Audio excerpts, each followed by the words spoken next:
Welcome everybody to another World of Tanks replay. My name is Maxwell and this one is from the user Cloudily SG. He's driving the T49 on a standard battle on the Sacred Valley. T49 is a T8 light tank for the Americans. It's the one with this ridiculous derp cannon.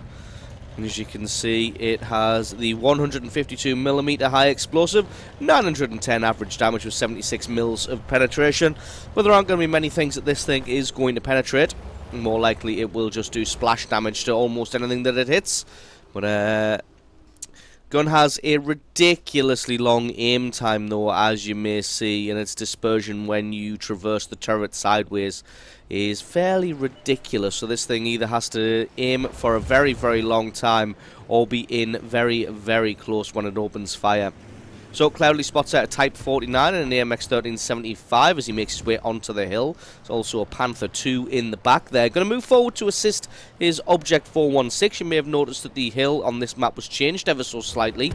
The big castle to the left there has been moved considerably further forward. Gets a beautiful shot onto that 12T though, but again didn't quite penetrate. Only got 360 points of damage. And he's got to wait for the very long punishing reload of this gun. But like I said, when it hits, it really, really hits. It just takes some time to aim and some time to fire and reload. I'm going to be trying to find a shot on someone else. Panther comes forward. Can he get a shot through? He can indeed. That's another 360 points of damage. That Object 416, actually fairly lucky there. It could have all gone wrong for him. He was a little bit in the way of Cloudily's shot there. Allies getting pushed pretty hard here. Cloudily SG doing the smart thing of falling back. This T54E1 should have some shots. He's almost loaded. Takes a hit from that FV, and you can see the very long load time coming into effect here. Pre-aiming on that location, but I don't think the FV is going to make the mistake of appearing there. Building goes down, and he gets a lovely snapshot on the FV there. Very lucky to land that one, but landed he did. That's 1,000 damage already, and we're only a couple of minutes into this match. The medium tanks that were so confident from the enemy team, now not quite so confident. Playing a little bit cagey. That FV gets taken out, and the Panther, it looks like he's not ready to push forward again. Cloudily going to head around the corner. Gets the shot and gets the kill. Does take one in return, but he's able to eliminate one tank, which is probably for the best considering that his team all seem kind of scared of him. That one Panther being alive was holding up all four of those tanks at that time. So Cloudily going through and taking the hit. Got his team moving again, which is sometimes something that you need to do in this game, is just take the hit, take the punishment to get a flank pushing again, because it may have stalled because nobody wants to be the guy to take that first hit, even though there are plenty of guys who can. Going to come and see if he can wreck this 1375. He can indeed. What a shot. 900 damage, and your ears will be ringing from that one. 152mm of death raining in on the AMX 1375. That's kill number 2. It's 2 and a bit thousand damage, and Cloudily falls back again, going forward and taking the initiative to get the flank pushing again. Nobody really wanted to go in against that 1375 for some reason, but nobody has a problem pushing against the Skoda T50, who is now down. Type 59 still holding the other side of the bridge. Battle in the north is progressing about as well as you can expect. The Allies are pushed a little bit further forward than they would normally be, so that one's obviously going in their favour. Cloudily, you can see he kind of wants to go across the bridge for this Type 59, but it's going to be risky. He's going to be taking a big risk if he does that.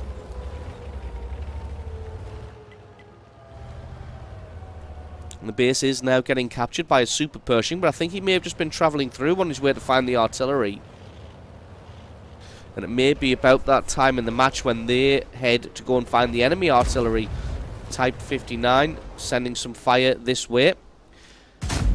Oh, has a shot without aiming, and that was very lucky to land. Gets the Type 59 for 280 points of damage, and that leaves him on low enough health for the IS-6 to take him out. Super Pershing going back in for the cap.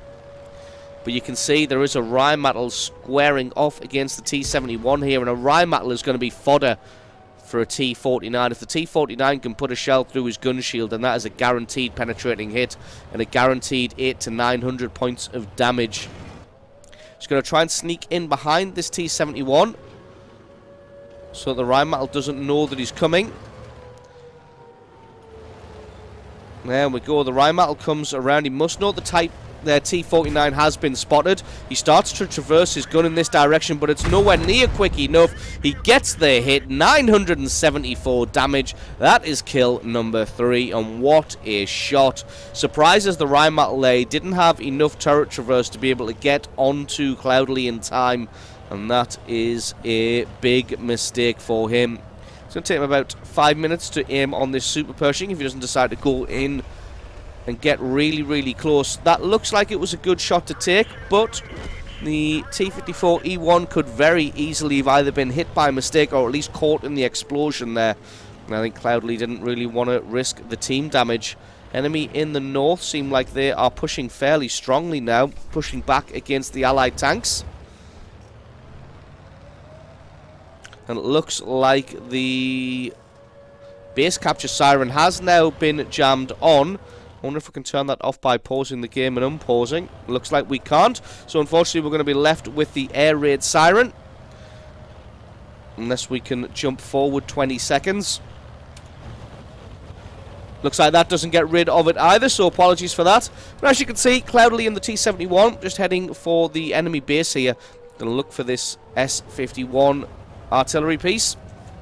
Going to see if they can get the kill onto him.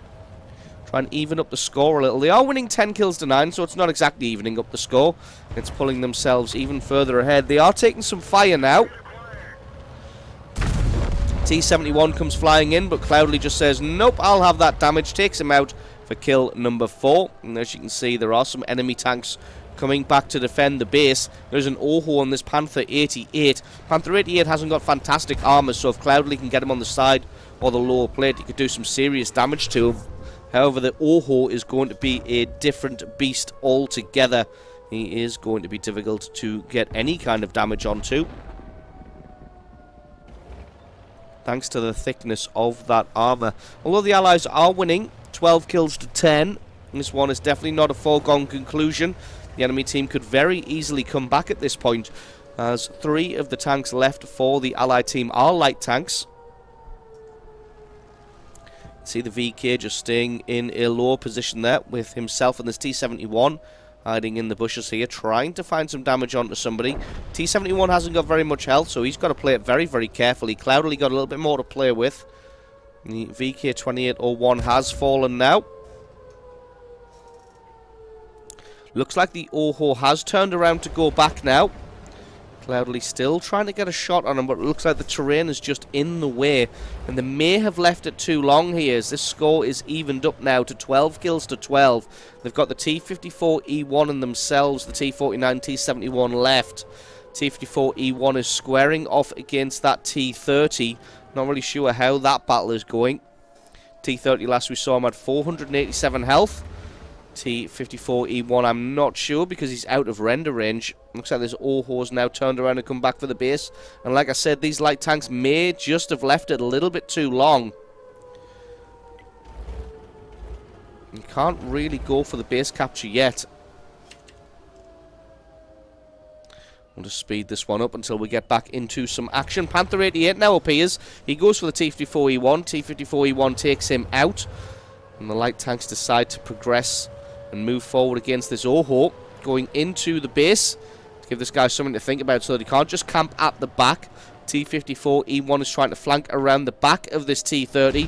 Hopefully he can get in behind this Oho. The Oho fires, misses the T71, and that gives them the opportunity of coming in. T71 coming from one side, Cloudly coming from the front. As you see, only scores 48 points of damage on this Oho, thanks to its incredibly strong front armor. Looks like the Oho isn't traversing his turret, so Cloudly just waits. Going to allow his gun plenty of time to aim in. He's only got 66 health left. There you go. The T54E1 takes him out. And that just leaves the T30. This one should be in the bag, although, to be honest, all 3 of them are one-shots for the T30. But the T30 has a 20-second reload, so start counting in your head how long it's going to take for Cloudly to pull up the distance. He should be able to make it in 20 seconds. I mean, at very least, this thing's going to have an 18 or 19 second reload. And there we go, Cloudily gets himself in, picks up the damage, does a lovely skid at the end in celebration, and that is a well-deserved win.